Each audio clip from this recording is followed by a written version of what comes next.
Давайте потихоньку начинать. Сегодня у нас умеренность. Рассмотрим, не побоюсь этого слова, философские значения карты умеренность. Проще говоря, окунемся в эту карту поглубже. Рассмотрим разные ее аспекты. В основном те, о которых редко говорят. Например, происхождение карты. Например, почему эта карта скорее хорошая, нежели плохая, хотя это, в принципе, и так много кто знает. Поговорим об Ириде, кто такая, почему Ирида относится именно к этой карте. Там есть интересный аспект. Умеренность в плане того, что это одна из христианских добродетелей, тоже вспомним. Обязательно вспомним, что автор хотел сказать нам этим произведением, да, что Уэйт говорил об этой карте. Ну, 8-й дом зацепим, потому как-никак это Скорпион. Это тематика перехода в другое состояние. Вот. И, соответственно, порассуждаем, что же для человека является важным при проживании этой карты. Какому жизненному уроку эта карта может нас научить. Тот самый кармический урок, тот самый луч миссии, матрица судьбы, вот это вот все. Ну, я думаю, что вы знакомы с тематикой наших эфиров. Напомню, что если вам интересна эта тематика, то есть плейлисты. Есть плейлисты на канале. Вот, давайте посмотрим, да. Вот, допустим, все плейлисты, если открыть, зайдете, посмотрите, там есть и старшие арканы, есть и интенсив курс, есть и в целом все по школе Таро, есть Таро Монара. Вот, собственно, смысл жизни по картам Таро. Кстати, по поводу Таро Монара. Должен сказать, что там интересная штука такая может быть.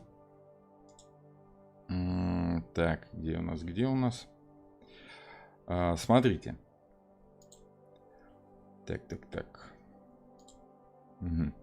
В общем, по плейлистам.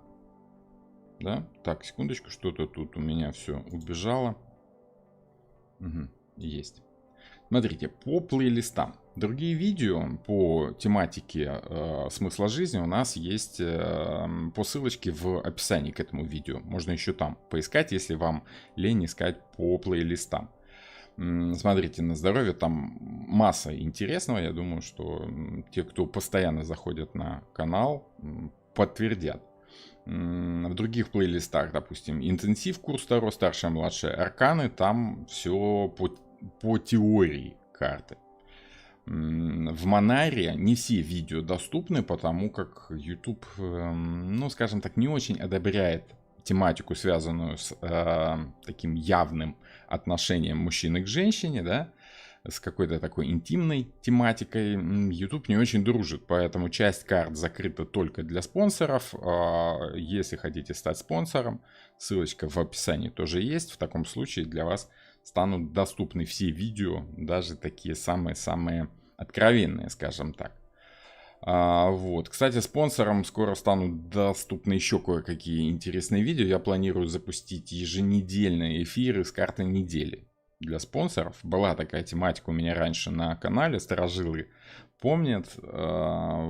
Вот поступило предложение продолжить эту традицию, но уже для спонсоров. Я подумал, почему бы нет, раз вы поддерживаете мой канал, то надо идти навстречу вашим просьбам. И вот, наверное, по субботам, по воскресеньям, вероятнее всего, в первой половине дня будут запускаться эфиры, где я буду каждому по знаку зодиака, да, у нас 12 знаков зодиака, буду доставать 12 карт на будущую неделю, скажем так, на что стоит обратить внимание. Что-то вроде астрологического прогноза на неделю, только карты Таро. Я думаю, что вам знакома эта тематика. По крайней мере, раньше это было людям интересно. Вот как-то так. В общем, в субботу или воскресенье с вами прикинем, как будет удобнее проводить такие эфиры. Ну и руны. Да, спонсоров ждут руны, потому как у меня уже чешутся руки начать новый плейлист по рунам, потому как я сейчас плотненько изучаю руны и вижу там массу смысловых значений, аналогий, параллелей с картами и с зодиаком. сходится практически один в один. Надо только грамотно расставить с пониманием того, что это просто еще один аспект нашей жизни, скажем так. Вот. Вот это будет доступно спонсорам, ну, если не сейчас, то скоро. Минутка самой рекламы закончена. Давайте будем приступать к, собственно, карте. Да? Умеренность. Очень интересная лично для меня карта. Я там в чатике видел, что многие писали, что нравится именно эта карта. Да, она такая создает ощущение спокойствия, создает ощущение умиротворенности, и это все в ней есть. Почему? Потому что умеренность — это как раз то состояние, которое нужно для того, чтобы достичь вот этого самого, не сказать умиротворения, а скорее уравновешенности такой. Уравновешенность — это не туда и не сюда. Это не слишком медленно и не слишком быстро. Это так посередине примерно. Да? Попахивает вот тем самым золотым путем, да, золотой серединой, где не слишком быстро, не слишком медленно, а как раз в пору, в меру, вот так, как нужно. Что это нам дает? Ну, во-первых, если вы хотите ощутить это чувство, которое дает карта, вообще каждая карта, чем хороши карты Таро и умение прочувствовать философию в картинках, тем, что когда вы смотрите на картинку, при, само собой, признании того, что на этой картинке нарисовано, не просто сама картинка, а знание изображенного символа включает вас в определенное состояние, немножечко вас меняет. То есть, грубо говоря, вы смотрите на карту, да, и вы становитесь тоже вот таким вот ангелом, да? Вы как бы вливаетесь в этот процесс. Вы, как и он, берете в руки две чашки, да, одна пустая, вторая наполненная какой-то жидкостью, водой, допустим, да, и переливаете воду из чашки в чашку. Чтобы сделать это правильно, вам нужно лить воду с нужной скоростью, с правильной скоростью. Не слишком быстро, иначе вы одним движением расплескаете всю эту воду, и толку из этого не будет. Большая часть воды будет потеряна. Не слишком медленно, потому что если вы будете лить слишком медленно, вода будет стекать по ободку кружки, да, и литься мимо, будет литься на пол. Чтобы попасть точно струей воды из чашки в чашку, нужно делать это с такой средней, умеренной скоростью. Я думаю, что вы хоть раз в жизни этот процесс испытывали. И вы знаете, что за это чувство, когда нужно поймать точно. Ни больше, ни меньше. Вот если вам это чувство знакомо, поздравляю. Вы уже понимаете, что такое карта умеренность. Вы уже чувствуете, что значит temperance, если брать в английском варианте, да, латинский корень tempo. Это не быстро и не медленно, это с нужным, правильным темпом. Темп — это ощущение определенной какой-то скорости, нужной в данный момент. Вот. С каким темпом? В быстром темпе или в медленном темпе будем делать? Ну вот в нужном, в правильном темпе. Вот в карте правильный темп совершения событий. Зачем нужен этот темп? Зачем нужен этот переход? Для того, чтобы сделать его правильно. Если мы вспоминаем, что у нас вообще карта относится к 8-му дому зодиакальному. Карта относится к Скорпиону, как и предыдущий аркан смерть. Мы смотрели с вами на предыдущей лекции, да? Вот. Но это уже ощущение выхода из этого процесса. Смерть заставляет нас избавляться от лишнего, от того, что нам не нужно. А умеренность позволяет нам перейти вот в этом освобожденном состоянии в какое-то новое, в какое-то ведущее вас вперед ощущение. Почему тут речь идет о переходе в какое-то новое ощущение? Ну, смотрите, если мы посмотрим на ангела внимательно, у нас есть отчетливое свидетельство того, что он находится сразу в двух мирах. Одна нога в воде, другая на суше. И здесь, и там. Не здесь и не там, и здесь, и там. В двух мирах одновременно. Тематика перехода из одного состояния в другое. Умеренность, вот если там свернуть чуть-чуть в сторонку, да, у нас происходит процесс перехода из одного состояния в другое. Например, из жидкого в газообразное. Либо из газообразного, наоборот, в жидкое. Обратно, да, обратный процесс. Либо из твердого в жидкое. Вот этот процесс перехода, где по сути вещество остается тем же самым веществом, допустим, вода при замерзании становится льдом, но все равно она остается веществом. Она приобретает новую форму, некоторые новые качества, свойства, но по сути это та же самая вода, которая состоит из тех же самых атомов, просто вот замерших в одном жестком положении, просто изменившим свою форму, скажем так, внешнюю форму. При нагревании этот лед переходит в жидкое состояние воды, в его естественное, нормальное в бытовых условиях. При еще большем нагревании он превращается в пар. При резком, быстром нагревании этот пар может стать плазмой. Да, то есть еще четвертое состояние вещества. Да. На самом деле состояние вещества тоже 4. Если уже брать школьную физику, курс школьной физики, у некоторых вызывают вопросы, как так? Вот у нас же всего 3 агрегатных состояния вещества, да? Жидкое, газообразное и твердое. Все это знают со школы. О каком 4-м состоянии вы говорите, пан Роман, да, если мы знаем, что у нас 4 стихии, но вот состояние вещества всего 3. На самом деле состояние вещества у нас 4. Любое вещество содержится в 4 состояниях. И все эти агрегатные состояния можно привязать к стихии. Допустим, твердое состояние вещества, то есть лед, это, конечно, Земля. Предельно сконцентрированная материальная Земля. Вода в своем естественном проявлении, само собой, относится к жидкому состоянию, да? То есть это стихия воды, жидкости. Да? В состоянии воздуха, в стихии воздуха, вода становится паром. Но есть еще стихия огня. А как у нас применить воду превратить в огонь? С помощью электричества, если вы... я не знаю, как вы, я в своей жизни, в принципе, успел поработать на разных работах. И вот интереснее всего мне было узнать, что для того, чтобы резать металл плазмой, да, есть такой специальный плазменный аппарат плазменной резки.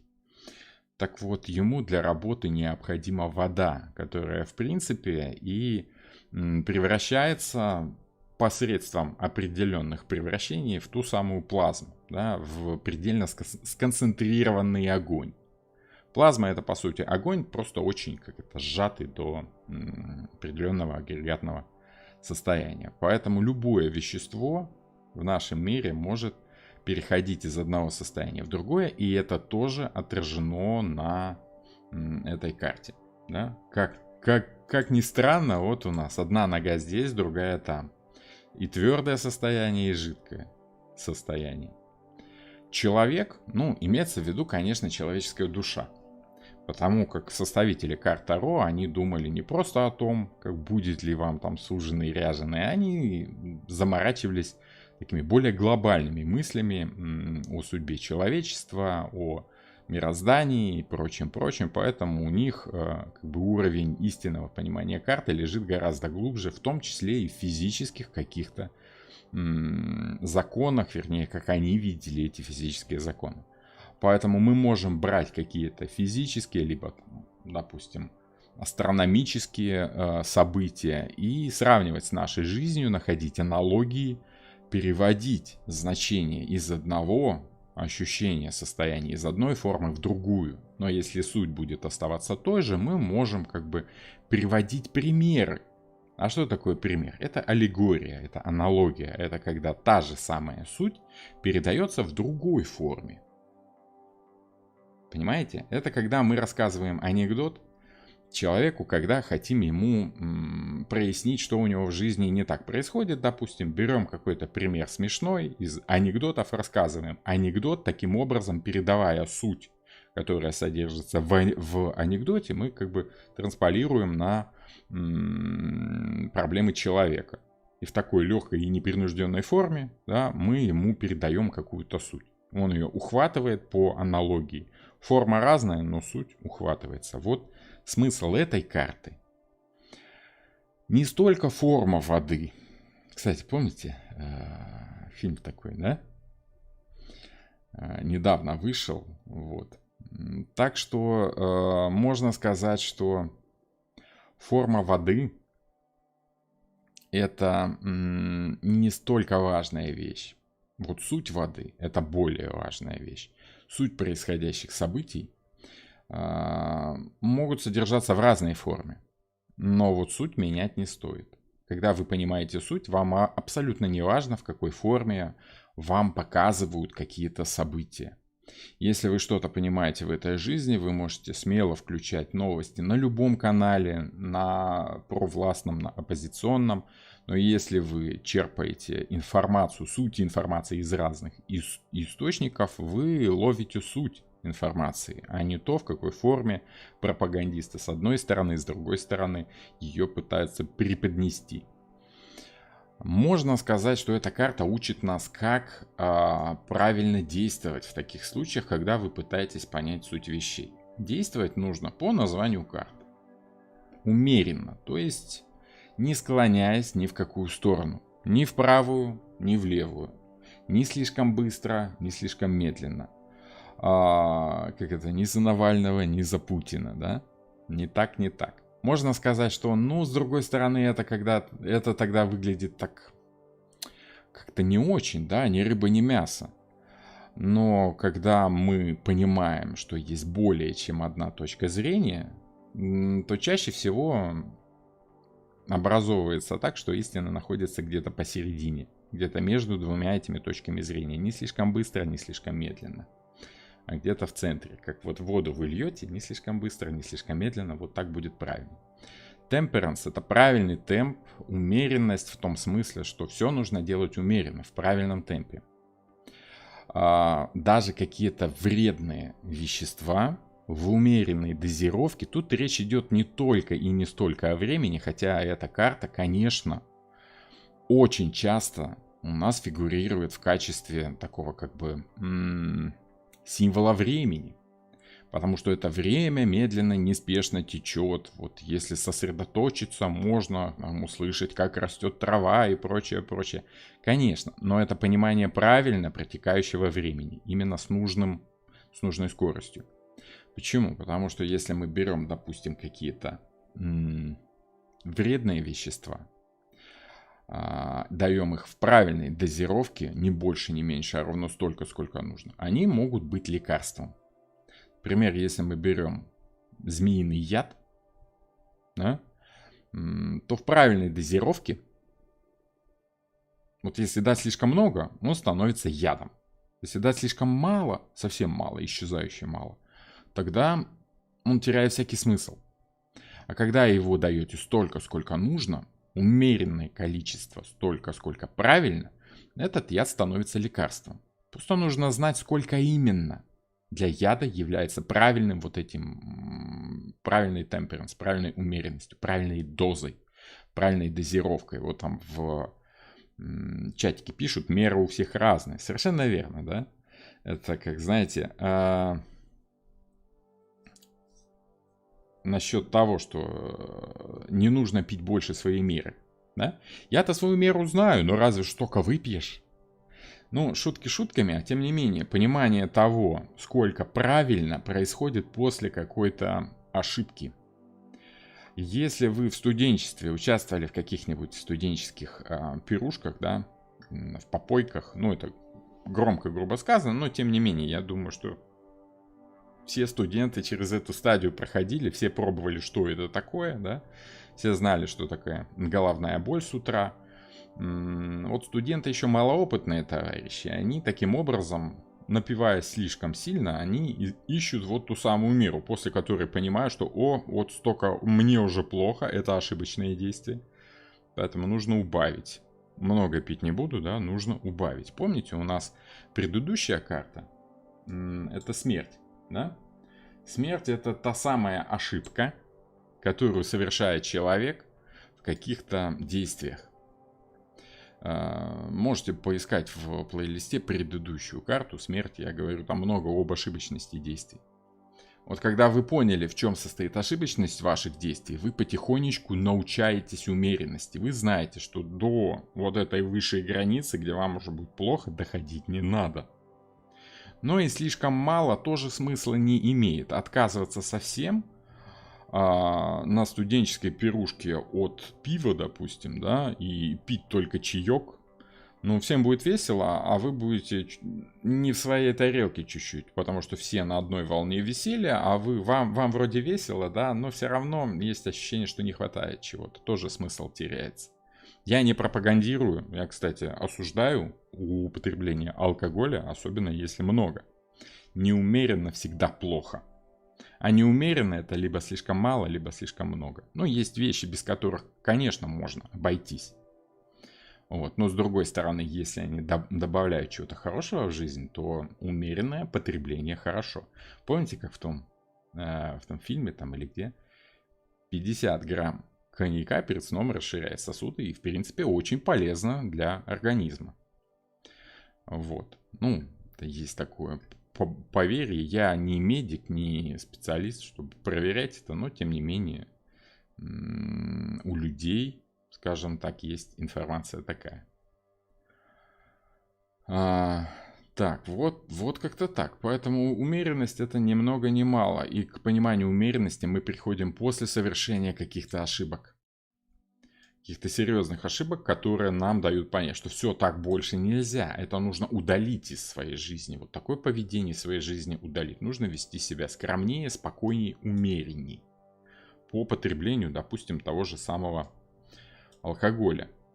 Анекдот, опять же, вспоминается такой. Все по-разному этот алкоголь оценивают себе, да? Заходит ковбой в бар, в салун, вернее, извините. Ковбои по барам не ходят, они ходят по салунам, да? Это мы тоже знаем. И заказывает 10 шотов виски. Ну, то есть 10 рюмок виски.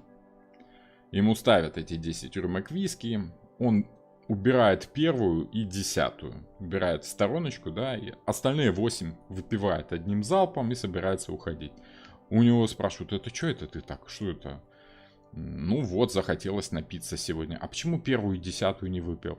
А, говорит, я заметил, что первая всегда плохо идет, а последняя всегда лишняя. Вот человек знает свою дозу, да, убирает эти крайности и следует только умеренному, ну, тут условно такое умеренное, да, 8 шотов, наверное. Хотя, смотря что за ковбой там такой, да, у каждого своя доза. Но, тем не менее, если вы хотите как-то расслабиться, хотите как-то освободить свои эмоции, тот же самый алкоголь, который я не одобряю, служит таким усилителем эмоций. Поэтому, если вам нужно как-то выговориться, знаете, что 50 грамм хорошего алкоголя можно принять, и становится чуть-чуть легче, человек расслабляется немного, да. Все мы видели эти фильмы, где английские джентльмены там нацеживают себе виски и его там по чуть-чуть, понемножечку, умеренно его потребляют. Вот, поэтому это тоже важно. Кстати, тем более, если мы говорим про умеренность, почему там некоторые рисуют ее как женщина, которая из кувшина в чашку что-то наливает. Да, это тематика той же самой умеренности. Она вот где там даже подпись есть к этой самой, к гравюре Temperance, умеренность. Вот. Умеренность — это умение разбавить вино водой до такой меры степени, чтобы как бы тебе было приятно его пить. Вот, но чтобы это и не было просто вода пустая. Ну и чтобы не было неприятных последствий потом с утра, чтобы голова не болела. Еще древние римляне, древние греки этим баловались и разбавляли вино, чтобы оно сильно в голову не било. уменьшали его действие до определенной меры, до определенной степени. Поэтому вот тематика Водолея чуть-чуть не в этом. Некоторые ошибочно эту карту, вернее, это изображение, этот символ прикручивают к Водолею. Водолей льет потоки водные, не из чашки в чашку, да? Он льет на воду и на землю. Это чуть-чуть другой символ, хотя, конечно, схожий, близкий в чем-то по пониманию, но это другой символ. Как это, знаете, какой там? Это другое. Вот, так что у нас все-таки тематика умеренности — это одна из добродетелей традиционно. Помните, как у БГ было, который исполнил... Напомните, пожалуйста, в чатик. У меня с фамилиями всегда очень сложно, да, я путаю Котельникову, Колесникова, да. Это заметили на прошлом эфире люди. Спасибо, что заметили и поправили. БГ исполнил слова, по-моему, Вертинского или кого, не помню. Тебя там встретит огнегривый лев, да, и с ними вол, исполненный очей, да, с ними золотой орел небесный, чей так светил взор, незабываемый. 4 образа присутствуют в этих словах. Конечно, это тетраморф, потому как вол, то есть телец, лев, то есть, собственно, лев, да, орел как символика скорпиона и человек, который входит в этот храм, да, символика человеческого сознания в виде ангела, это тематика Водолея уже, да. Тот самый тетраморф, который служит у нас символом 4 евангелистов, если мы берем христианскую символику, да? 4 Евангелия от Луки, от Иоанна, ну и так далее, сами знаете. Вот, и на самом-то деле это более глубокая, более древняя символика, которая относится еще к зодиаку, еще к шумерам.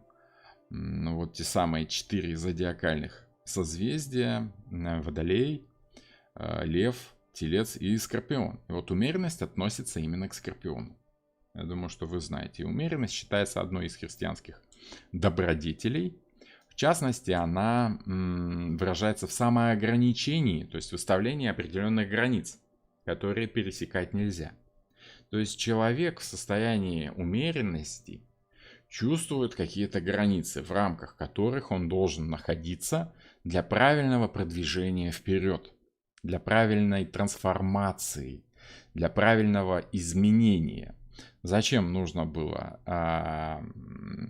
доливать воду в вино? Чтобы человек не слишком быстро менял свое сознание, чтобы как можно дольше продолжить вот это ощущение измененного сознания, которое помогало человеку там обрести какие-то знания.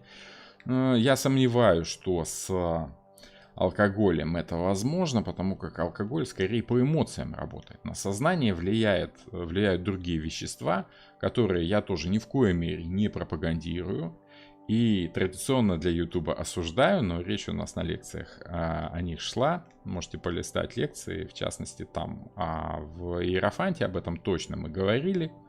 Вот. Тут же умеренность состоит в правильном потреблении нужных правильных веществ. В умеренном. Вот. Вещества, изменяющие сознание, они нуждаются в правильной дозировке, чтобы не было ничего плохого, если вы уж ими пользуетесь. А пользоваться ими пользуются. Причем всяческие шаманы, да, амазонские в том числе шаманы, сейчас достаточно известна тематика не виноградной лозы, а лозы какого-то дерева, но я не помню. Называется айауаска. Об этом вы слышали, наверное. Ее правильно вываривают, делают специальный отвар, который помогает человеку, как это говорят, перейти из состояния физического в состояние какое-то сверхгиперосознанное, да. И человек в таком состоянии понимает, куда ему нужно идти, куда ему нужно двигаться, в чем состоит не то чтобы смысл его в жизни, а в чем состоят основные фишки его физического существования. Какие-то материальные физические проблемы, К шаманам пить эту айауаску ездят очень часто больные люди, которые пытаются излечиться, поняв свою болезнь, осознав свою болезнь и избавившись от нее правильным способом. Вот это такой как бы радикальный и очень-очень-очень традиционный способ избавления от болезней, в том числе смертельных. А у нас, если вы помните, тематика Скорпиона — это близость к смерти, поэтому мы можем как бы взять вот этот образ этого ангела, который переливает воду из чашки в чашку, отмеряя вам правильную дозу этой самой айауаски. Те самые шаманы, тот самый Дон Хуан, который из кактусов что-то там варил, да, ну, в общем, я думаю, вы поняли. Люди, которые могут ходить в другой мир, по ту сторону, как вот эти шаманы, да, и волшебным образом, сознанием, без участия физического тела, могут лечить какие-то болезни, которые присущи вот этому самому физическому телу. А физическое тело у нас противоположное.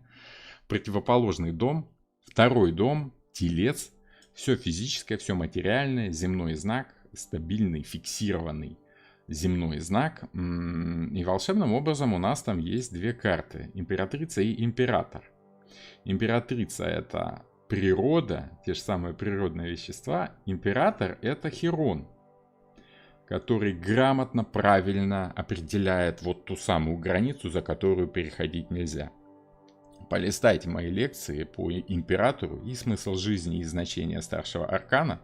Там я много говорю о том, почему император — это тот, кто устанавливает границы, какие-то правила, следит за соблюдением этих границ, следит за нарушителями этих границ и сурово их наказывает, если вдруг такие случаются. Это тот отец, который дома мягкий, добрый, пушистый, а на работе суровый начальник такой, меняется, переходя некую невидимую границу, которую он рисует вдоль порога дома, да, чтобы ребенок ее не переходил. Запрет на выход из дома для ребенка накладывается отцом. Ну, я думаю, вы вспомнили, да, тематику этой карты. Вот та самая граница, которую человек потихоньку потом во взрослом возрасте переходит уже сам. Потому что смерть у нас в каком-то аспекте и примерно от 49, если вы помните цифровые значения, да, от 49 до 56 лет примерно в среднем в этом возрасте мы сталкиваемся со смертью, к сожалению, своих родных. Родителей, дяди, тети. То есть человек таким образом переходит некую невидимую границу, понимая, что теперь он старший, теперь он в ответе за жизнь рода, за жизнь семьи, за жизнь своих детей. Теперь уже некому обратиться за советом к маме, папе, да, теперь ты уже сам должен, ты как бы наследуешь род. После смерти всегда образовывается наследник. По сути, человек как бы переходит из одного состояния в другое. Человек-то тот же самый, но чашка другая. Вот он сначала принц датский, потом у него умирает отец, и раз он становится королем датским. Или там каким-нибудь, не знаю, французским, американским королем, да. Вот. Поэтому это тоже тематика перехода из одного состояния в другое, которое происходит после смерти, после избавления от чего-то лишнего, от того, что должно уйти из нашей жизни просто потому, что пришло время. 8-й дом, если мы вспомним, приданное, наследство, долг, кредит. Долг-кредит почему? Потому что там идет работа с чужими деньгами. 8-й дом у нас по противоставлению со 2-м домом. Во 2-м доме по тельцу мы увеличиваем по императрице количество своих денег. По императору мы приводим это в порядок. Упорядочиваем какой-то режим и повторяемость. Телец может заработать сам на своей плодородной почве, да, своими руками может создавать что-то. Император — это, в принципе, хозяин материального мира. Одна из его должностей, скажем так, да. Телец сам может деньги заработать. Это мое. 2-й дом — это мое. А вот 8-й дом — это смерть, то, что должно уйти, то, что тебе не принадлежит, то, что чужое, то, что может быть опасным, в том числе. Человек, который хорошо чувствует 8-й дом, он в состоянии с этим всем работать. И со смертью в состоянии работать, и с наследством, и с чужими деньгами, с чужим имуществом он тоже может работать, приумножая его правильным способом. Среди скорпионов, если вы помните, на прошлой лекции я говорил, очень много нянь, которые растят чужих детей. Очень много администраторов, которые следят за чужим бизнесом, увеличивают количество материального благосостояния. Немножко неправильно сформулировал, но суть вы уловили. Но чужого благосостояния, работают с чужими деньгами. Это финансовые рынки, куда вкладываются чужие деньги. Это риски, которые связаны с большим бизнесом, куда ты вкладываешь большие деньги, они могут в одну секунду пропасть, исчезнуть, умереть, если ты делаешь что-то неправильно. Поэтому по умеренности нужно делать это аккуратно, либо хотя бы разливать эту жидкость по 2 чашкам, да, раскладывать деньги в разные корзины, хранить и в евро, и в долларах. К сожалению, возвращаясь к теме политики, хотя я обещал этого не делать, при падении курса рубля, допустим, а он сейчас у нас с вами наблюдается, как это не печально, деньги лучше хранить, переливать из одной валюты в другую. Вот. Вот вам 8-й дом, вот вам привязка этой карты к 8-му дому. Дальше, крупные финансы, я уже сказал, крупный бизнес, там, где можно его лишиться в одномоментном состоянии, да, раз и все. Смерть, опасность, это когда вы работаете с какими-то состояниями, в которых малейшая ошибка приводит вас к смерти. Это любого рода экстрим, любого рода спасатели, которые вас спасают от этих ошибок, от смерти. Это любого рода люди, которые указывают вам на ошибочность ваших действий. Отец с матерью, император с императрицей учат вас, как правильно надо жить. А вот Скорпион, противоположность, предостерегает вас от ошибок. Вот, та же самая няня, Мэри Поппинс, помните? Магия и вот это вот все. Смертельные болезни идут по 8-му дому, опасные события по 8-му дому. Магия, мистика – это то, что неправильное, ненормальным, нечеловеческим способом делается. В прошлой лекции об этом опять же мы говорили. Вот есть нормальные по Тельцу, материальные события и какие-то ненормальные, какие-то чудеса, какая-то магия, чертовщина. Да, это 8-й дом. Есть правильное поведение женщины. По 2-му дому она, как правильная императрица, должна быть верна своему мужу, должна быть правильной матерью. И какое-то другое, противоположное поведение женщины.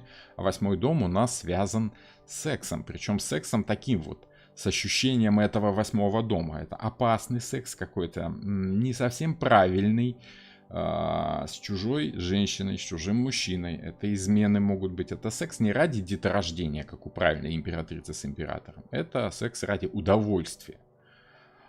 С точки зрения природы и естественности, такой вот секс для удовольствия, он неправильный. Он не ведет к размножению, хотя должен бы.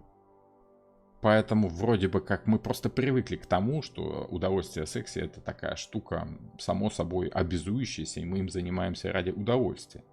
Хотя должны каждый раз рожать ребенка, да? Ну вот такие дела.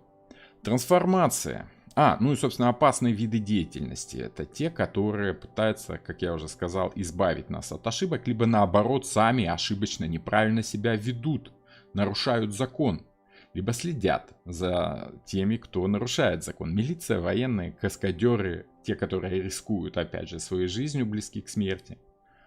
Трансформация.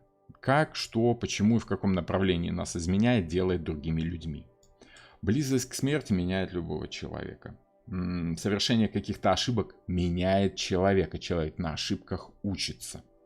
По 2-му дому, по Тельцу, родители нас учат, поощряя нас за правильные действия. Вот. По 8-му дому нас наказывают за то, что мы совершаем ошибки, делаем не так, как нужно, не так, как правильно. Но волшебным образом вот эти наказания за те дела, которые делать нельзя, за ошибочные поступки, за проступки, но вот эти проступки нас как раз меняют. И если ребенка не наказывать, он вырастает таким, знаете, разбалованным ребенком, который не чувствует цену ошибки. И, соответственно, ошибается гораздо чаще. Вот. Ну, вот такие дела с этим восьмым домом. Достаточно интересная тематика. Тематика чужих денег, больших денег, тематика богатства. Потому что вся линия, восьмой и второй дом, это материально-эмоциональная линия. Причем стабильного заработка, больших денег. Тельцы, вот тот самый золотой телец, тематика обогащения, все больше и больше по императрице. Вот, и император тоже такой может быть неправильный, перевернутый, да, захватчик. Вот. Так что вот все нужно ограничивать, уменьшать. И тематика умеренности учит нас убирать из своей жизни какие-то соблазны, те, которые ведут нас к неправильному поведению, к ошибочному, к смертельному. Вот. Так что смотрите. Есть у нас тематика границы, которую человек рано или поздно переходит по этой умеренности. Есть. Та же самая граница, да, у нас... Давайте вот, наверное, так сделаем. Та же самая граница есть у нас и во втором доме. Ее устанавливают родители. В восьмом доме мы устанавливаем его себе, эту границу уже себе сами, совершая ошибки и понимая, что больше таких ошибок совершать не надо. Поэтому вот у нас такие четко очерченные границы умеренности, правильного поведения. И это волшебным образом нас меняет, делает нас другими людьми, ведет нас по какому-то пути к осознанному поведению. Видите, вот там на заднем плане у нас присутствует далеко-далеко за горами, за лесами золотая корона в виде солнца. Это осознанность, осознанное поведение, сознательное, правильное поведение, как душа тебе велит. Вот. Это тоже символика этой карты. Уэйт о чем писал? Уэйт писал значения, связанные с сменой времен года, вечным коловращением жизни, с пониманием того, что человеческая душа перерождается в каждом новом воплощении, и тематика души — это развиваться. Учиться чему-то новому, идти в каком-то правильном направлении. Еще Уэйт писал, что этот символ умеряет, да, сочетает и гармонизирует духовную и материальную природу человека. Умеренность — это что? Это не слишком быстро и не слишком медленно, не слишком мало и не слишком много. Это и то одновременно, но правильно. То есть люди, которые уходят в осознанность чрезмерно быстро, чрезмерно сильно, уходят в религию. Допустим, вы, наверное, у каждого из вас есть такой знакомый, да, который внезапно находит для себя религию, допустим, да, и все, начинает свято следовать всем канонам религии, каждое воскресенье ходит в церковь, истово молится, соблюдает все посты, становится абсолютно другим человеком, бросает грешную работу, приобретает какую-то правильную, одобренную священником работу, ну, то есть, такой, уходит совсем в крайность. То он был весь такой московский озорной гуляка, да, то вдруг раз и все, весь такой стал практически святым из одной крайности в другую. Это тоже неправильно, человек теряет большую часть своей жизни, он забывает весь свой опыт, он отказывается от своего опыта, он убирает из своей жизни слишком много. Правильно, нужно следовать умеренно. Проникся ты пониманием того, что есть что-то свыше. Ну окей, хорошо, но это не значит, что нужно отказываться от материальной жизни. Потому что значит гармонизировать духовную и материальную природу человека? Это значит, что нужно жить жизнью осознанной, духовной, не забывая про материальную сторону нашей жизни. Помните эту вот фраза «в здоровом теле здоровый дух»? На самом-то деле она более полно звучит. Было бы очень хорошо, если бы в здоровом теле был здоровый дух. Вот. Ну, суть примерно та же, да, однако не у всех это получается. Некоторые слишком заботятся о духе, не обращая внимания на физическое свое состояние, доводят себя до истощения вот этими эзотерическими голодовками, когда им кажется, что они уже практически за ручку с Буддой ходят, да, но на самом деле у них просто голодный обморок случается от того, что они извели свое физическое тело, довели до какого-то ужасающего состояния только потому, что вот кто-то там сверху им сказал питаться только картофельной ботвой, и все на этом, да? Вот. Не то чтобы я противник веганства, да, но я считаю, я, допустим, сторонник вегетарианства. Вот, я мясо ем очень в меру, немножко. Вот, только если уже очень хочется, значит, организм, значит, чувствует, что, наверное, надо закинуть порцию белка. Я предпочитаю в таком случае рыбу, конечно. Вот, но если есть мясо, кусок, я съем кусок мяса. Самое главное, чтобы это не была какая-то колбаса с этими самыми вот химикатами нажористыми, да. Чтобы это было какое-то лучше взять кусок мяса, его запечь, приготовить. Кстати, ни сырым его есть не надо, ни чрезмерно жареным, вот до состояния, знаете, well done, как эти бифштексы. Если уж есть мясо, то как бы что-то среднее. Не с кровью, не прожаренное так, чтобы оно было прямо аж сухое, а вот что-то среднее, чтобы было и мягкое, и вкусное. Вот, я скорее люблю не сырое мясо и не пережаренное мясо. Я люблю мясо на пару, допустим, приготовленное. Ну и то его ем крайне редко, только если уж организм там бунтуется, и мне это мясо мерещится везде. А так вообще я без мяса спокойно бы существовал, если бы занялся, конечно, серьезно своим здоровьем. Да, так, допустим, у меня неумеренно много происходит потребление углеводов. Это я знаю хорошо. Вот, просто потому что организм привык к этим самым углеводам, да, и вот он требует и требует и требует. Вот в чатике пишут, что найти золотую середину, держать баланс. Вот этому нужно учиться по этой карте. Находить баланс, держать золотую середину. Ни нашим, ни вашим. Вести себя спокойно. Не совсем уходить в себя, глаза закатывать внутрь черепной коробки, да, но и не истерить по любому поводу. Аккуратно, спокойно, какое-то взвешенное решение, оно как бы не вашим, не нашим, да, но посередине. Вот задача человека, смысл жизни может состоять в том, чтобы помогать другим людям искать такое ощущение, либо самому искать такое ощущение, особенно если оно у тебя в жизни отсутствует. Ты понимаешь, что ты слишком какой-то, ты слишком медленный, либо ты слишком быстрый, ты слишком глупым себя считаешь, или ты, как говорится, дофига умный, да, нужно как бы в меру. Вот умный человек, он понимает, что если ты чувствуешь себя самым умным, все, пиши пропало. Значит, ты неумеренно как бы возгордился, и тебя может схавать звездная болезнь, что называется. Вот, как-то так.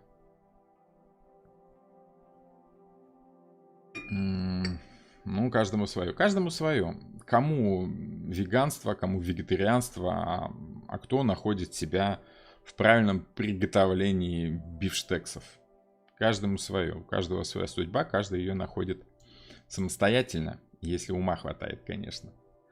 Вот. Теперь интересная такая тема, да, по поводу того... Вот Скорпион, да, вот тут есть вопросик. Если у человека Плутон в Скорпионе, как это показывается в его характере. Ну вот смотрите, Плутон в Скорпионе отыгрывается, я считаю, по двум картам. У нас, конечно, тут символика такая, что умеренность относится к Скорпиону, а смерть к силе по этому самому, по Овну, по Марсу. Это значок Марса. Но Марс тут такой фоновый, скорее. Это можно еще и трактовать то, что свои желания ты должен как-то убирать вниз, но все равно им следовать. Вот. Кстати, Анастасия Радаева, спасибо за 20 рублей, спасибо за поддержку канала. Ой, может быть, вы это случайно сделали, но тем не менее, все равно приятно. Вот. В общем, Марс тут такой. Скорее фоновый. Я бы сказал, что Плутон может отыгрываться и по умеренности, и по смерти. Конечно, Плутон это проводник в мир смерти. Помните, это бог смерти, бог подземного царства.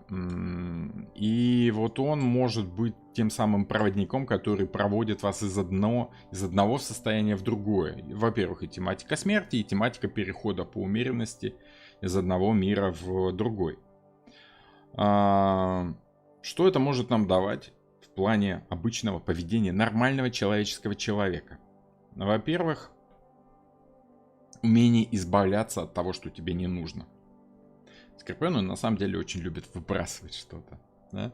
У них это прям в крови. Но выбрасывать что-то нужно опять же умеренно. Избавляться от того, что тебе мешает, нужно не спеша, медленно, умеренно. Как нужно сбрасывать вес, допустим. Вас может научить Скорпион, у которого тот самый Плутон в Скорпионе, да, развит, он может вам пояснить, как избавиться от лишнего веса. Умеренно, не спеша, потихонечку. Если вы резко будете сбрасывать по 20 килограммов в месяц, организм будет находиться в состоянии шока, в стрессовом состоянии, и это плохо скажется на деятельности внутренних органов. Да, и печень посадите, и почки угробите, и вообще будет не очень хорошо организму. Кстати, по аналогии противоположной, допустим, Венера в Тельце, вас с легкостью научит, как набрать вес. Да, как взять его себе больше. Вот как это зерно растет. Вот Телец учит, как набирать вес. Скорпион может научить, как сбрасывать вес, как избавляться от ошибочных действий. Причем Телец тоже может учить, как сбрасывать вес, но Телец будет учить, что вы можете съесть, чтобы сбросить вес. А Скорпион будет вам рассказывать, как избавляться от лишнего. Что вы должны убрать, что вы должны перестать есть, чтобы там похудеть, чтобы наладить здоровье. Да? Тот же самый шаман, который готовит айуаску, да, он вам сообщает, что в вашей жизни нужно изменить, чтобы вы перестали болеть. Вот. Что надо перестать делать, что надо перестать есть, либо как себя перевести в другое состояние. Вот. То есть там такой естественный как бы переход в другое физическое состояние. Скорпион всему этому может научить не только по здоровью, но и в принципе все, что касается перехода в другое состояние, в духовное. Из скорпионов получаются хорошие проводники в мир эзотерики, хорошие учителя. Они могут вам указывать на ошибки, на то, от чего вы должны избавиться для того, чтобы стать новым другим человеком. Да? Впоследствии эту тему еще больше развивает Стрелец. Он прям вообще такой мессия, да? Он практически учитель. Он ведет вас, вздымая вот этот факел, да, освещая вам дорогу этим факелом, как Данка огненным этим своим сердцем, которое он вырвал из своей груди, как Прометей, который несет людям свет знания, чтобы провести их дальше по развитию и прочее. Эта тема развивается уже в Стрельце, который заглядывает далеко в будущее. А Скорпион учит, как избавиться от привязанности, от ошибочных действий физического организма и стать осознанным человеком, перелить свою жизнь из грубо материальной формы в высокую духовно осознанную форму. Вот так Скорпион может отыгрываться в характере. Не факт, что человек сразу с рождения будет чувствовать, знать, как у него это получается. Но он может учиться этому всю жизнь. Теперь, помните, я вам говорил, что Скорпион — это товарищ, который указывает человеку на ошибки. Причем делает очень хорошо. И вот тут вопросик как раз свеженький подоспел в чатик. А смысл жизни по умеренности какой? Надзиратель добродетели? Во-первых, учиться и учить. Учить почему тоже? Потому что раз уж у нас проводник в другой мир, во-первых, он сам учится туда ходить, в этот другой мир. В мир осознанности, да, либо в переход из одного состояния в другое. На бытовом плане это может выражаться в чем угодно. Это может выражаться в том, что человек будет действительно работать проводником, допустим, в Чернобыльской зоне. Да? Есть много туристов, которые ездят в Чернобыльскую зону, и вот такой сталкер-проводник. Да? Пожалуйста. Он делать это должен аккуратно, осторожно, он должен знать, где можно ходить, а где нельзя. То есть вот ту самую золотую середину, правильный путь среди смертельных опасностей должен находить. Когда вокруг тебя смерть по Скорпиону, ты должен действовать аккуратно, осторожно, проходить мимо вот этих смертельных опасностей. Вот. в фильмах про зомби, либо про какие-нибудь там страшные вот существа такие, очень часто бывает момент, где человек оказывается в комнате, наполненной какими-нибудь спящими чудовищами, и какими-нибудь зомби замершими, да, и он понимает, что если он зацепит хоть одного из них, то они все проснутся, его сожрут и будет смерть, да. Вот этот момент, когда он протискивается между этими вот смертельными существами, вот это и есть умеренность, когда нам аккуратно, осторожно нужно проходить через события жизни, чтобы не зацепить ничего плохого. Проходить мимо, скажем так, мимо витрины с тортами и пирожными, чтобы не зацепиться за них взглядом, чтобы не зацепить, чтобы не купить случайно вот то, от чего вы должны избавляться, если вы, допустим, на диете сидите. Вот. Но надзиратель добродетели — это не столько надзиратель, сколько благая весть. Почему? Смотрите. Нести людям радость, нести людям информацию о том, что не все так плохо, что наоборот есть хороший, правильный путь.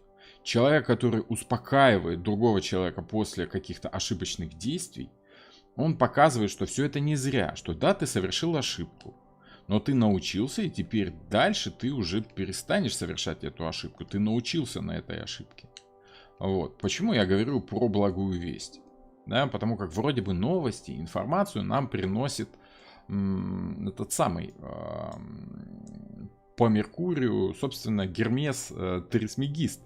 Ну, то есть, собственно, сам Меркурий и приносит новости. Он был вестником богов. Да, он бог, который отвечал за передачу информации. Это разум, это речь. Это вот все то, что показывает нам образованного человека, который знает, как оформить правильно свои мысли, в какой форме. Вот. И заметьте, почти напротив у нас начало Стрельца, конец Скорпиона. Скорпион тоже является, вот как бы, он тоже принадлежит линии, которая захватывает 9 и 3 дом. Потому что карты у нас немножечко такие размытые границы имеют, как и знаки зодиака. Они не перещелкиваются один в другой резко. Они, как в радуге, постепенно переходят из одного состояния в другое. И вот это постепенно тоже заложено в этой карте. Почему? Потому что у нас с вами, что за существо вообще такое? С двумя какими-то чашками относится к миру мертвых. Что за речка в мире мертвых, да? Ну, почему мир мертвых? Потому как Скорпион, да? Это, конечно, не ангел смерти, но он относится к двум мирам, к миру живых и к миру мертвых. Он и там, и сям, и здесь, и там, и в материальном мире, и в подземном, подводном, в мире смерти. Почему у него такие крылышки странного цвета? И почему у нас тут цветы такие вот? Что за цветы? Характерной формы узнаваемой. Это ирисы. Цветы богини Ириды. Вот там в чатике. Да-да-да, совершенно верно. Пишите. Нести информацию, как Ирида. Да. Цветы намекают на богиню Ириду. И крылья вот эти вот такие переливающиеся, то ли красные, то ли бордовые, это перелив цвета из одного состояния в другое, близкие по смыслу цвета, переход из одного цвета, вот из какого-то красного в оранжевый, что-то такое, не поймешь, то ли тот, и там, и тот, да, это богиня Ирида, вот она. Она традиционно рисовалась с крылышками такими легкими, как у стрекозы. И вообще ее символика была символика стрекозы. Потому что стрекоза полжизни проводит в виде личинки под водой, потом из-под воды вылазит, да, расправляет крылышки, радужные крылышки, переливчатые, где цвета плавно перетекают один в другой. Вот, и взлетает, уносится в какой-то высокий мир. Ее символика — это радуга, где цвета плавно, умеренно, не спеша перетекают один в другой, без этих жестких границ. Как бы желтый цвет тут, он и желтый, и зеленый, и красный, он перетекает из одного в другой. Как из одного мира в другой мир перетекает богиня Ирида. За что она отвечала? Она отвечала за новости, хорошие, радостные новости, которые боги спешили сообщить своим героям, людям. Богиня Ирида у нас. Главная роль Ириды — быть вестницей богов, поручения которых она разносит с быстротой ветра по земле, в морские глубины и даже в преисподнюю. Зевс посылает ее с кубком набрать воды из Стикса. Стикс — река мертвых.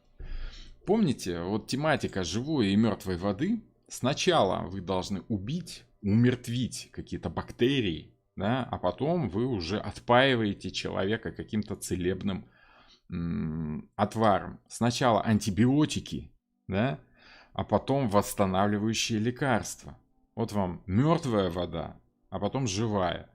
Это еще идет и как бы намек на то, что шаману, чтобы попасть в какой-то другой мир, в потусторонний, нужно привести себя в близкое к смерти состояние, в котором он почти умирает. Выпить вот той самой мертвой воды, да, из-за которой он теряет сознание, и это сознание переносится как бы в астрале, в другой мир, там находит ответы на вопросы, либо общается там с какими-то предками, с богами, с этим вот всем. Вот. А потом нужна живая вода, чтобы оживить его, чтобы восстановить его, вернуть назад в нормальный мир. Вот. И он приходит обычно с какими-то новостями хорошими. Потому что шаманы-то ходят зачем? Хорошую информацию узнать.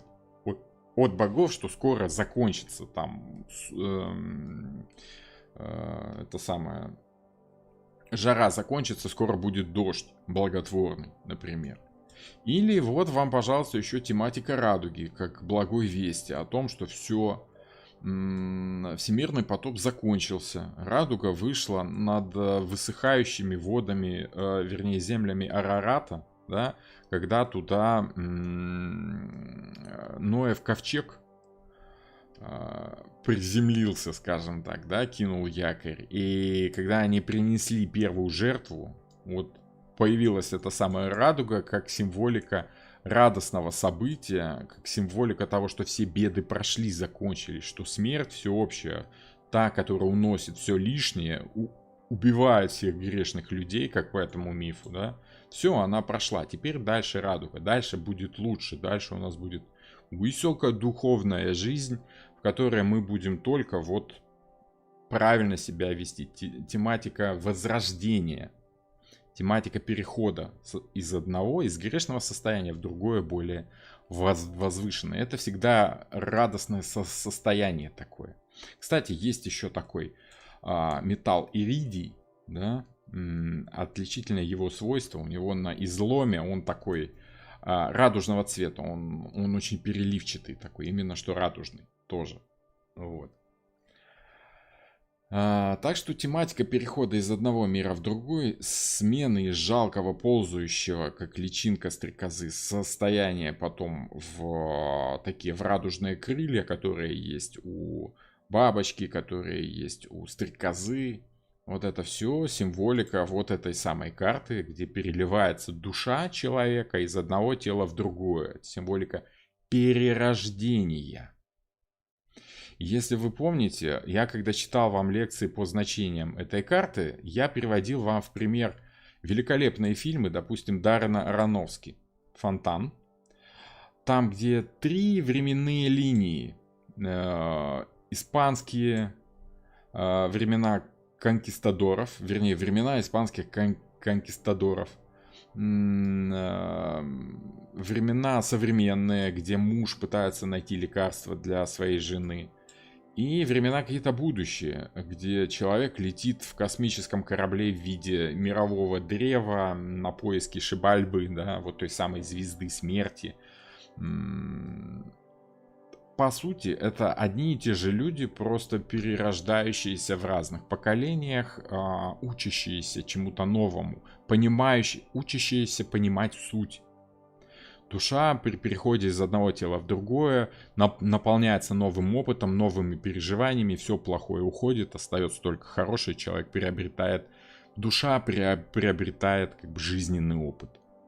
Это ли не высшая философия? есть ничуть не менее интересный фильм, но с моей точки зрения более такой путанный. Очень уж там много сюжетных линий, очень уж там много этих самых главных героев, действующих лиц, хотя их там всего несколько. Да, просто показана тематика их развития. Из состояния жалкого, практически там животноподобного, да, до развития человека, где он обретает смелость и в конце концов становится там героем, который спасает, несмотря на свой страх, там, всех, кого он знает. Либо наоборот, человек, который был вроде бы изначально хороший, но был снедаем соблазнами, по итогу превращается в такое, ну, практически вселенское зло, в символику черного такого человека, дьявола, и уходит чуть ли не в адское существование такое. Вот. Чуть ли не демоном становится. И все это на тематике перерождения души из одного времени в другое. Там очень много, там от почти средневековья до какого-то отдаленного будущего. Очень крутое кино, очень советую. Вы прочувствуете эту карту на протяжении всего времени. Вот, это борьба с какими-то крайностями. Это всегда точка А, точка Б и переход из одного состояния в другое. Из какого-то низменного в какое-то возвышенное. Стремление человека развиваться по этой карте всегда лежит. И надо сказать, что художественные произведения, которые на самом деле художественные произведения, а не какие-то пионерские поделки на коленках, они всегда содержат в себе вот этот сюжет. Сюжет развития характера. Если в каком-то фильме главный герой в конце фильма остается таким же, как и был, не делает никаких выводов, если его ситуации, которые показаны в фильме, не меняют ни в какую сторону. Если он не разочаровывается ни в чем и не преисполняется в восторга в чем-то, да, то это не произведение искусства, это так. Денег заработать на очередном блокбастере. Переливать из пустого в порожнее — это негатив по этой карте, да, когда вроде бы есть какое-то развитие, но оно ни к чему не ведет. Просто из одной чашки перелили в другую, в такую же чашку, да. Это как... Извините меня, фанаты серии фильмов, но это как это Fast and Furious. Как это... Ну, вы поняли, да? Там, где люди на машинках ездят, гонки эти вот вечные. Вот. Fast and Furious 1, 2, 3, 4, 5, 6, 7, 10 или сколько там уже серий. Суть не меняется, люди особо не меняются, просто какие-то новые события. Какая-то новая канва, но смысл примерно тот же самый, никакого развития, люди только стареют с каждой серии, они там морщины все глубже и глубже, а ведут себя точно так же, как в первой серии, как подростки такие. Вечно юные подростки, вечно глупые, ничего не желающие менять в своей жизни. Вот. Поэтому тематика, кстати, вот этих всех шаманских дел, тематика проводника в высший мир, в мир духов невидимый. Вот. Тематика перехода из одного поколения в другое только-только начинает прослеживаться, но тем не менее уже заметно там, где старый шаман и молодой шаман — это по сути одно и то же событие, только в разных ипостасях, да, одни и те же функции. Вот.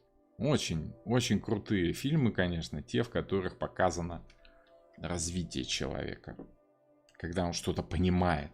В этом и есть смысл этой карты. Вы должны не просто медленно и не спеша избавляться от того, что у вас было в прошлой карте, но и переходить из одного состояния в другое. То, что вы выбрасываете, то, от чего вы избавляетесь в своей жизни, должно вас менять. И вот это, наверное, одна из самых сложных карт по смыслу жизни. Потому что это просто тематика изменений. Ты должен меняться. Конечно, хорошо, если бы в хорошую сторону. Но ты должен учиться спокойствию, уравновешенности, в чем бы это ни выражалось. Если ты сам это понял, то по этой карте ты можешь учить других людей этому же самому спокойствию, уравновешенности и переходу из какого-то одного состояния в другое. По этой карте, ну, более такие примитивные значения, допустим, да, это эмиграция в другую страну, которая полностью меняет человека. Я сам знаю, я этот процесс проходил и продолжаю проходить. И я подозреваю, что если мы вдруг поедем в какую-то третью страну, в четвертую, в пятую, в десятую, этот процесс будет продолжаться. Самое главное, чтобы он не перешел в крайность. Вот. Самое главное, в конце концов, поймать тот момент, где ты понимаешь, что все, вот теперь я себя устраиваю в этом окружении, я себе нравлюсь, то, как я себя чувствую вот в этой стране, в этом мире, в этом городе с этими людьми. Тогда хорошо. Тогда ты уже чувствуешь, что вторая треть зодиака не прошла зря, не прошла даром. Что за вторая треть? Надо напомнить, что астрологи делят колесо зодиака, вот этот повторяющийся цикл, на 3 части. Они у меня тут условно обозначены 3 разными цветами. Красный, зеленый и желтый. Да? Красный цвет, первые 4 знака, это когда человек учится чему-то для себя, учится жизни. Это где-то вот от 0 лет до 28 лет приблизительно. Опять же, это очень приблизительно в среднем. Кто раньше, кто позже. Кто навсегда застревает в этих 28 годах и как подросток живет до 85, да? Тоже личный выбор каждого.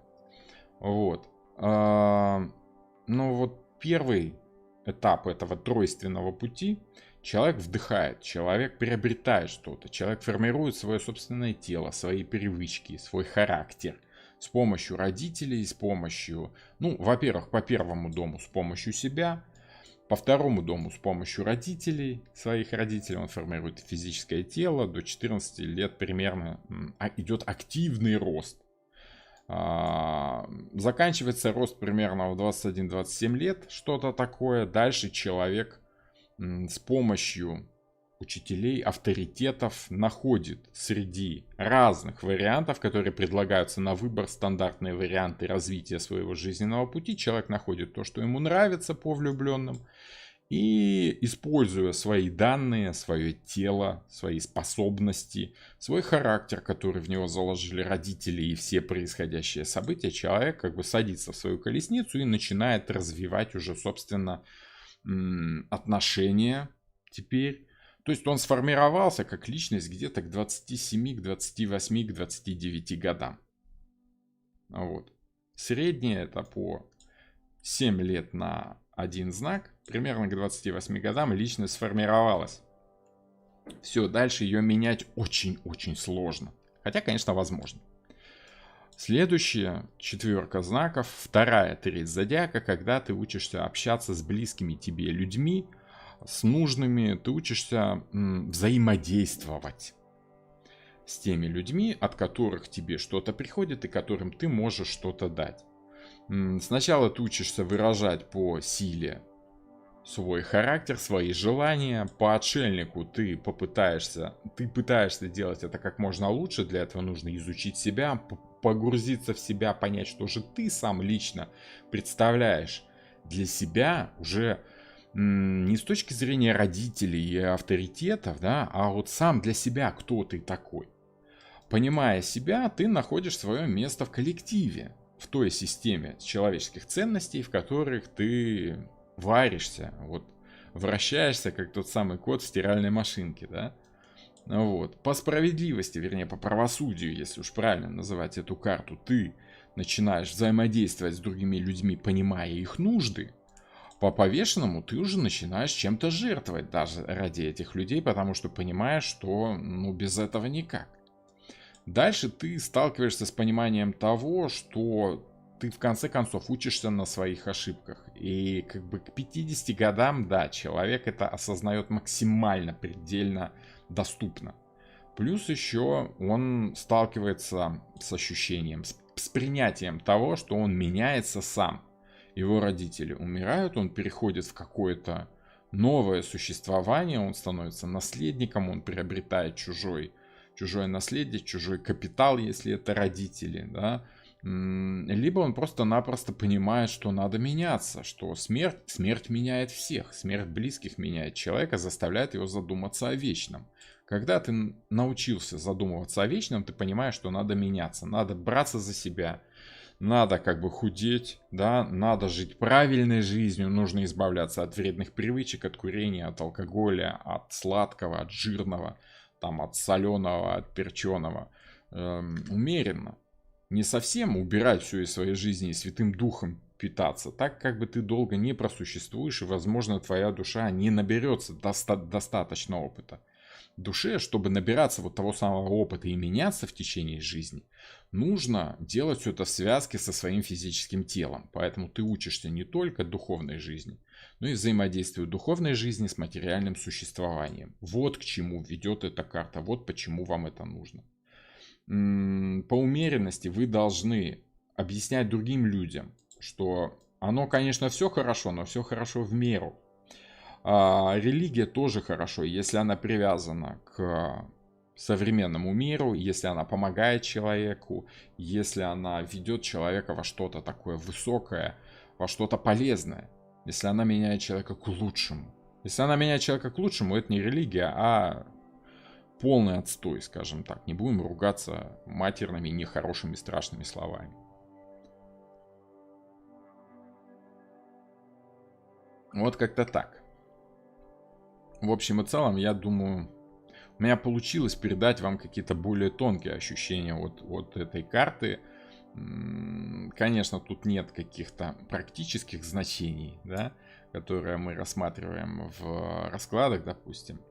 Но прочувствовать и помедитировать на эту карту теперь, когда вы понимаете, что она значит, возможно, это затронет какие-то струны духовности в вашей душе, в вашем сознании.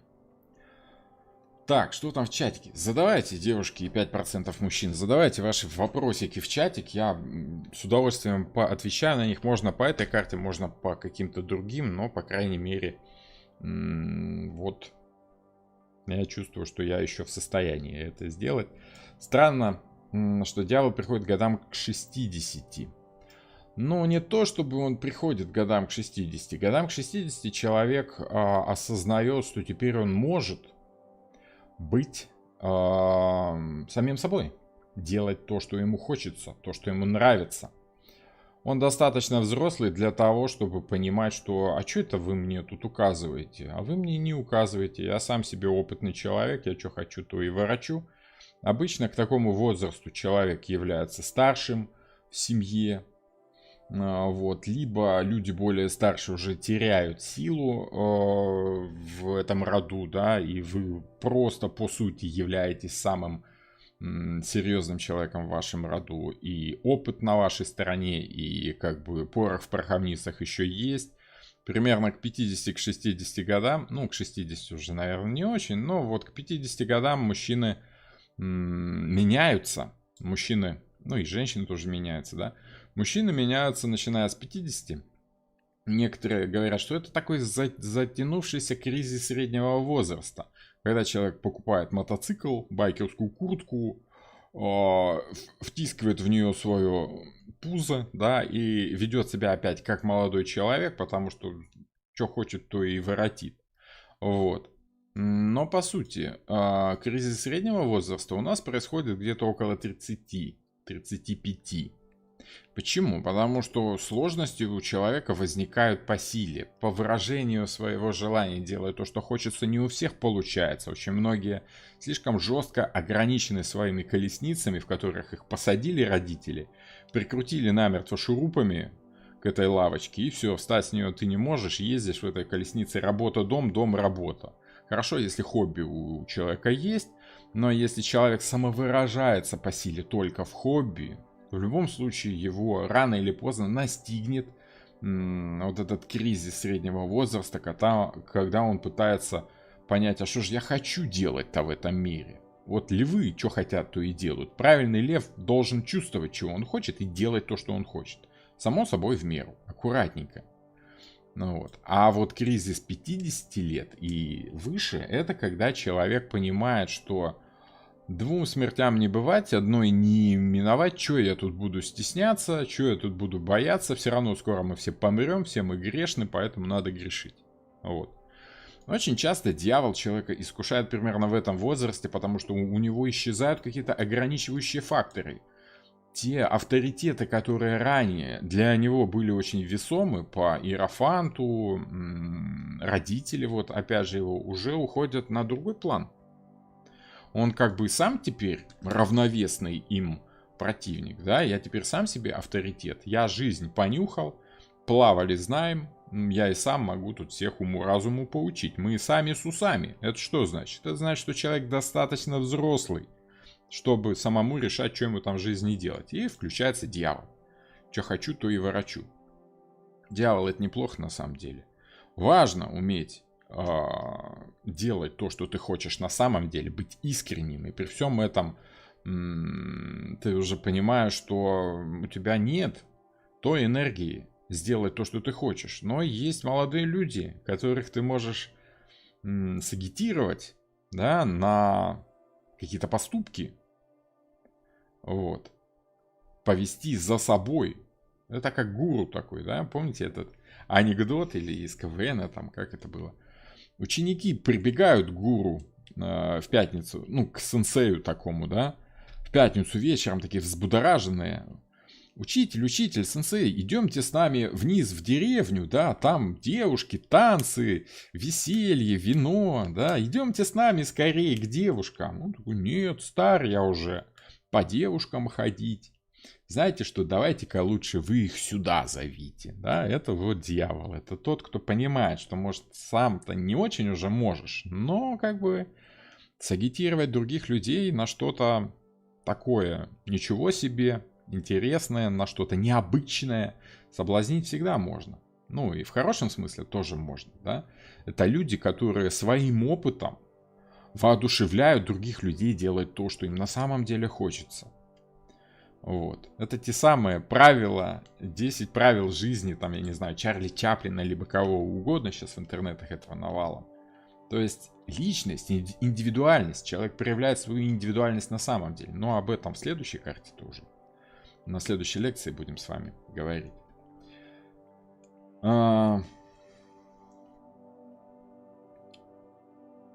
Это из серии «Седина в бороду, без в ребро». Да. Это как раз вот из той серии.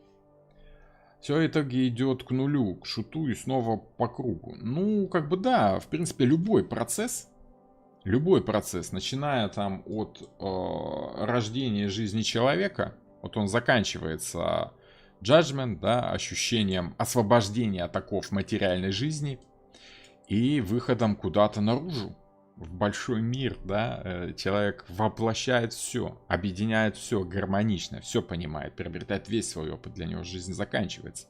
И начинается какая-то новая. Этот алгоритм, он присутствует везде. В развитии, допустим, строительной фирмы сначала там идет основание, сначала желание сделать что-то, приобретение там материального фонда, уставного капитала и прочее. Дальше какие-то кризисы развития этой самой фирмы и закрытие потом по итогу для того, чтобы извлечь какую-то пользу и начать вложить деньги в новое дело, да, или еще что-нибудь такое. Этот алгоритм развивается везде. Это вот тот самый путь героя, путешествие героя, о котором писал Бансхов. Этот алгоритм в картах Таро, как и в Зодиаке, это один и тот же алгоритм, который в рунах есть тоже, да. Это все одна и та же история. Если делать по основным вехам, по основным узлам, писать сценарий, то, скорее всего, если вы еще и хорошо снимете этот сценарий, то получится блокбастер типа «Звездные войны», да, или там «Хоббит» получится, или еще что-то. Ну, в общем, что-то такое массовое, то, что все, каждый улавливает примерно, примерно понимают, о чем речь идет. Это отзывается в них.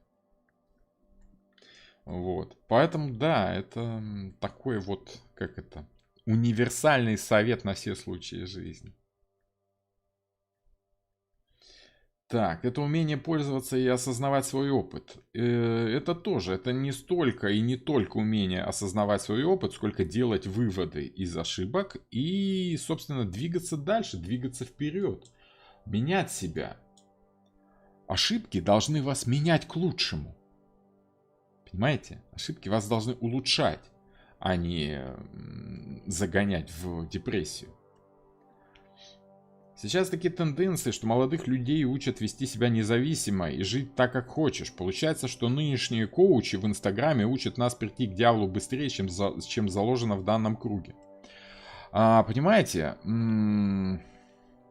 прийти к самостоятельности нам нужно еще вот здесь, еще в конце первой четверти зодиака, первой трети зодиака, да?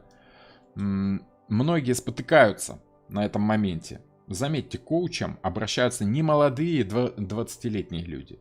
Коучам обращаются обычно от 30 до 40, примерно так. Вот те, которые...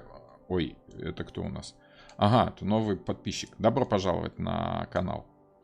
Это те, которые чувствуют, что им уже нужен свой отшельник, не могут найти свой путь в этом механизме, да, в этой системе. И понимают, что где-то они там застряли в 28 годах, где-то вот там, не могут никак перейти, не могут найти себя, не могут найти свою силу. Поэтому идут к коучам. Почему тут дьявол? Потому что, смотрите, у нас вот этот цикл. Если вы знаете, что такое фрактал, фрактал — это то, что повторяет само себя. В каждом куске фрактала содержится вся тематика фрактала. Да? То есть, по сути, каждую карту, чтобы прочувствовать каждую карту, мы можем пройти весь этот алгоритм, весь этот цикл для понимания каждой карты, если знать, как ее проходить. Каждая треть зодиака — это такая законченная штука, как бы, да, это вот огонь, земля, воздух, вода. Мы делаем какие-то выводы, потом как бы начинаем, но уже на новом, более высоком уровне опять огонь, земля, воздух, вода. И дальше опять огонь, земля, воздух, вода. И вот каждая треть, она тоже законченный цикл. Ее тоже можно рассматривать в эти 4 знака, можно впихнуть 22 старших аркана. И получается так, что дьявол в любом случае учит нас правильно проходить последнюю часть вот этого первого цикла. То есть, если мы берем все карты и просто их запихиваем в первую треть, вот, то есть первая треть 22 старших аркана, вторая треть 22, третья треть 22, то тоже будет работать. Вот, поэтому, ну, дьявол, он скорее относится к первой трети. Кто такие коучи? Коучи учат нас либо познать себя, это значит, что они учат нас... добро пожаловать на канал. Это значит, что коучи учат нас либо познать себя по первой трети зодиака, либо понять свой путь в обществе. Это уже по второй трети зодиака.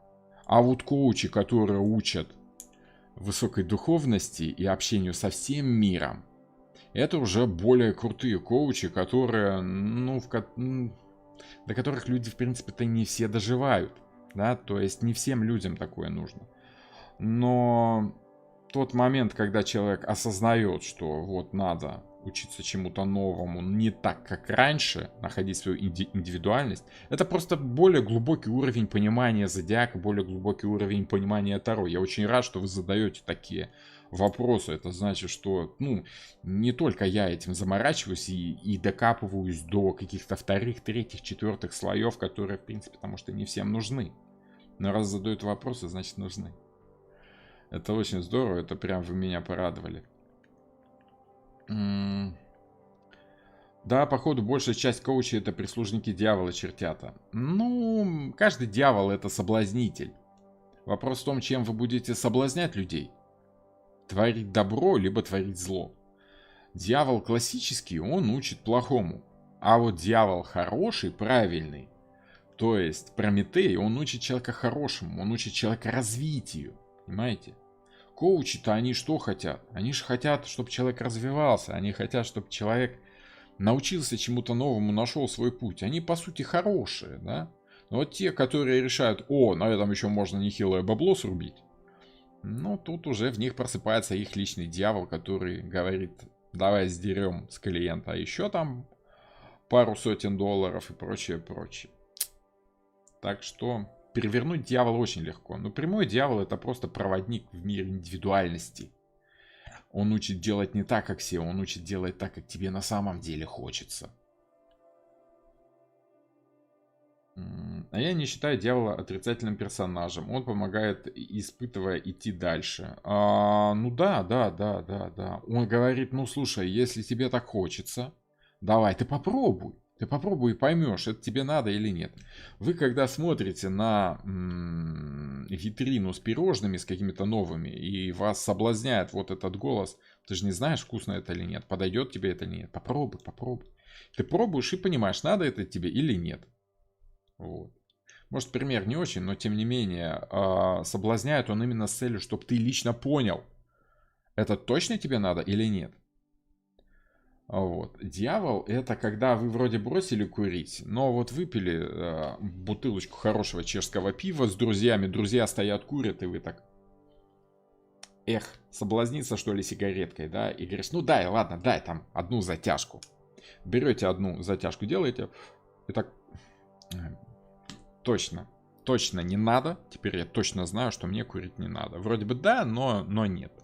Вот. Дьявол говорит, ты попробуй и будешь знать точно. Потому что кому надо верить на слово? Иерофанту. Иерофант говорит, ты даже не пробуй, потому что я точно знаю, как правильно. Вот ты делай так, как правильно, так как я тебе говорю. А дьявол говорит, да мало ли, как они там говорят, это для них хорошо. А вот как для тебя, ты можешь понять только на своем собственном опыте. И вот к этому человек приходит только 50-60 годам. Он приобретает вот этот жизненный опыт, который, ну, на любую тематику, в принципе, он может высказать свое весомое мнение. А вот я, да, пробовал, у меня в жизни разное было. Я попробовал на своем опыте, я знаю точно, как это мне нравится. Я могу тебя научить, как ты можешь попробовать это для себя лично. Ну вот. Дьявол говорит, что узнать что-то на 100% ты можешь только самостоятельно, а не на чужих словах. Правильный дьявол — это лучше один раз увидеть, чем 100 раз услышать.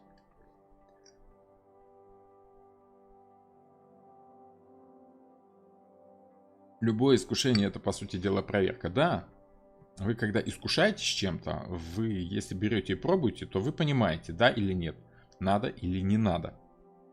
Просто если вы уже проверяли, если вы уже знаете, то эта проверка для вас работать не будет. После дьявола аркан башня. Это как? Это специальное испытание, проверка на прочность человека? Ой, это очень интересная тематика. Это когда все то, чему в жизни научился, внезапно рушится. Ты вроде бы опыт приобрел и других научил, сам знает, а потом внезапно, как это, что-то происходит, внезапно что-то пошло не так, да? Башня тоже очень такая карта. Вот дьявол и башня — это такие две карты, которых всегда все боятся. По сути, они очень серьезные вещи значат, но их порой сложно понять. Люди просто не хотят видеть положительные значения в этих картах. По сути, карта неплохая и нехорошая. Карта — это карта. Нравится она вам или нет, зависит от вашей жизненной позиции. Если вам нравится учителям верить, тогда для вас дьявол неправильная вещь. Как это так? Я буду что-то пробовать. Учитель же сказал, что так нельзя. Что это я туда полезу проверять? Доверяй, но проверяй. Вот это дьявол говорит. Вот. А Иерофант говорит, учиться надо на чужих ошибках. Учиться надо на чужих ошибках, но научается на самом деле человек только на собственных. Вот после 8-го дома он это прекрасно понимает. Молодые учатся на чужих ошибках. А вот взрослые, они делают выводы из собственного жизненного пути, из тех ошибок, которые они все равно совершили, хотя вроде бы учились на чужих ошибках. Так. По звезде интересно, что там истинная заветная звезда, путь к тому, к чему реально нужно прийти человеку. Его заветная путеводная звезда, освещение пути, куда надо стремиться. Звезда — это, в принципе, ощущение будущего, далекого, отдаленного, куда надо идти, действительно. Вот, это тоже очень-очень круто. А там еще был какой-то вопрос. Возможно ли в каком-то из кругов развития миновать какой-то из арканов? Я вообще считаю, что человек может быстрее гораздо проходить какие-то арканы, если у него подсознательно есть узнавание этого аркана, есть как бы чувство этого аркана уже заложенное, как бы, знаете, ощущение, что есть у человека, как в настройках программы, 22 окошечка с разными характеристиками, и там стоят галочки. Где-то стоит галочка, а где-то галочки нет. И вот там, где галочка стоит, у человека это качество уже включено с рождения. Какой-то аркан для него естественный, понятен, он как бы, это как бы его дар, да? И вот стоит, допустим, 5 галочек у человека, да, допустим, какие-то 5 арканов у него активированы уже с момента рождения. Это его способности, да, то, что ему по наследству перешло от родителей, либо чему его родители научили в течение детства, потому как родители сами это хорошо умели. Ну, в общем, что-то такое, что не надо долго учить. Вот. Например, развитые от рождения... Длинные ноги, да, для бегунов важны длинные ноги. Вот человек родился с длинными ногами, у него уже галочка по умолчанию стоит одна. Ему не нужно растить эти ноги себе специально, как там отращивать, да. Он очень быстро проходит этот аркан, допустим. И вот в некоторых моментах арканы пустые, как бы их нужно заполнять самому человеку, а в некоторых уже наполнены, он уже знает, как по ним действовать. Очень похоже на натальную карту, где какая-то планета есть уже в каком-то доме, и в каком-то знаке она включена, и она работает правильно. Есть еще более сложная тематика, что где-то вот эти галочки хорошие, правильные, да, где-то окошечки пустые, а где-то галочки нехорошие, красные там или черные. Да, и вот это то, что человеку, наоборот, очень сложно пройти. Это какие-то плюсы и минусы. Через какие-то арканы он проходит в общем порядке, как и все. Через какие-то очень быстро, потому что у него врожденные способности. А на каких-то арканах он замедляется, тупит, потому что у него это не развито чувство, ему очень долго нужно учиться, допустим, эмпатии. Да, если человек слишком сильно развит в Марса, в Овна, у него не очень развита эмпатия, потому что ему важнее направить ресурс внимания на свои желания, а не на желания других людей. Поэтому арканы, допустим, повешенный и правосудие для него сложны в понимании. Ему нужно прикладывать много усилий, чтобы проработать эти арканы. Конечно, он потратит на это больше времени. Вот. Как-то так, понимаете? Вот, ощущение примерно такое. Как быстро научиться и не тупить? Очень просто. Если вы хотите быстро научиться, ну, во-первых, быстро только кошки родят, да? Спешка важна при ловле блох и вот это все, да? Чтобы не тупить, нужно совершать как можно больше ошибок. Если вы понимаете, что у вас что-то не очень хорошо получается, повторяйте. Повторение – мать учения. Когда вы повторяете, вы увеличиваете количество своих ошибочных действий и осознаете их. Когда вы осознаете по смерти ошибочность ваших действий, вы таким образом по смерти удаляете их из своей жизни. Удаляете из своих действий вот эти ошибки. И научайтесь, как делать правильно. То есть вы не повторяете свои ошибки, ваши ошибки должны умереть. Это вас автоматически меняет, это вас продвигает дальше. Вот как-то так. Я замечала, что люди, которые не уделяют большую часть жизни учебе, очень развиты в плане коммуникации и выражения своих эмоций и желаний. А люди, замороженные учебой, им сложно строить внешние связи. Почему? Потому что, смотрите, либо вы по вот этому участку, по этим двум домам, по первому и по 12 дому, первый дом, человек сосредоточен на себе, на своих желаниях по магу, на своем подсознательном по высшей жрице, и он по солнцу просто делает то, что ему хочется, и освобождает свои эмоции, свои слова очень легко.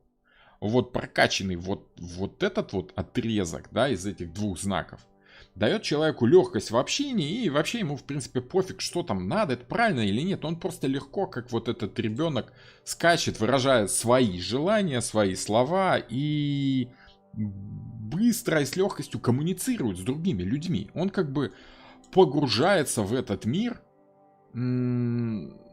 непосредственно. Просто берет и делает без всякого учения. Научается всему сразу же. Да, как это, разведка боем. Нафига я буду учиться, если я просто начну делать в процессе, научусь. Это, допустим, когда человек переезжает в другую страну и погружается в изучение языка, что называется, в полевых условиях. Он идет на работу в чужую языковую среду, и жизнь заставляет его крутиться, вертеться, как-то изучать язык гораздо быстрее, да? В поле, скажем так. А вот человек, который по противоположным домам, по этим двум, да, погружается, уходит от общества, погружается в себя, чтобы изучить еще больше, еще сильнее, повторяет много раз, заучивает, зазубривает, тогда он понимает, как это работает с другой стороны. Но у него проблемы с тем, что не всегда он знает, как ему применить это. Как это из себя выразить. Он понимает другого человека, но с трудом понимает себя. Допустим, по первому варианту, человек, который просто без всякой учебы погружается в языковую среду, он быстро начинает говорить и быстро воспринимает на слух все, что происходит. Вот. Но он плохо пишет, он плохо читает на иностранном языке. Но когда вы, не погружаясь в языковую среду, уходите в себя, уходите в чтение, в изучение, в теорию языка, да, вы мало практикуете, вы мало говорите, вы все понимаете, что там написано, вы смотрите фильмы с субтитрами с легкостью, да, без всякого перевода, в оригинале, субтитры в оригинале и слушаете в оригинале, вы все понимаете, вы как бы все впитываете в себя по отшельнику. Но вот выразить, начать говорить у вас с трудом происходит. Понимаете? Вот как-то так. Вот так быстро научиться и не тупить. Погрузиться в ситуацию. Можно, конечно, сначала долго изучать и повторять в теории. Но лучше повторять вот это самое колесо при погружении в практику. Вот, как-то так. Смысл по Луне. По Луне, ой, там Луна это спутник. Там смысл в основном такой фоновый очень. Задник, фон. Сложно сказать.